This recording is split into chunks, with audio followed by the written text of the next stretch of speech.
Sunk their chances entirely. In the second half, he tried to make the change, which is good, and try and recover the game. But you've got a long way to go now against a Perth Glory team that is confident now. Leading 2-0 is a different game. They sit back a little bit further as well. They don't need to even keep going. They can really play counter-attack now, and they're quite likely even more difficult to break down. And then this was the second goal, Foz, and you were discussing how there's not really much option. So the ball was played and obviously intercepted, and then the numbers were in Perth's favour, and the overloads were there, and they were able to make the most of it. Chiesa with a nice cut inside and nice finish.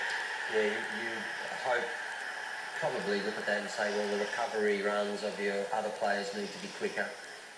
But they ultimately ended up 3-on-3 there. Chiesa really quick. He cuts inside, and it's a beautiful finish. Yeah. It's not something, you know, that he's done commonly or regularly in the last couple of years, so it's nice to see Joel take this opportunity. That's a great position. You know, if you're an attacking coach there and you're getting to that position where you've got three good players in attack, you know, Chiesa, a Taggart coming to the ball, and you've got Keogh around the back, that's great. And what Chiesa did very well was he put it on his left foot and he went to the far post. He ultimately ended up scoring, but if he doesn't, you have a look there where Andy Keogh was standing there. Keogh was like all good strikers. He was just anticipating a save there and pushed straight to him and was in anyway. So it was a really good moment for them. Plenty of chances in the second half for both sides. City certainly had a couple of good moments to get involved for Neroli, but as you see here, Perth was still able to create their own chances, sit back on the counter-attack. So in the end, I think 2-0 was quite deserved, but here was the moment. In the first minute. You know, that's our highlight. There might have been one before, but it's really here, the 81st minute, when they started to get into these moments. He's had one crack from there. They had a couple more moments. They had here, Fornaroli gets inside. He's beaten three players there. He does well. He's beaten three, that's true. I mean, Castro beat two, but that's probably with less players around in that area of the box as well. It was more of a counter-attack moment.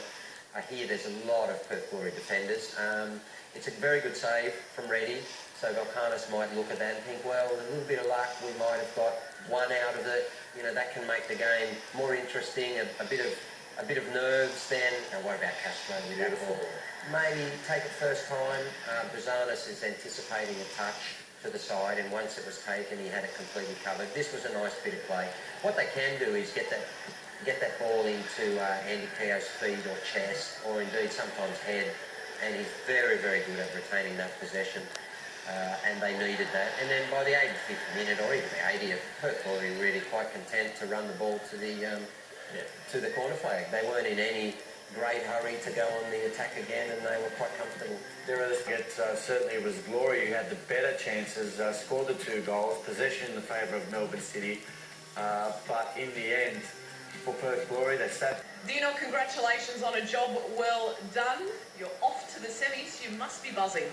Yeah, definitely. You know, it was always a focus to go further than last year, and you know, we knew we needed to obviously keep a clean sheet. We knew they had the strong firepower up front, you know, and but we always knew we were going to score, so we practiced all week to keep a clean sheet, and we did.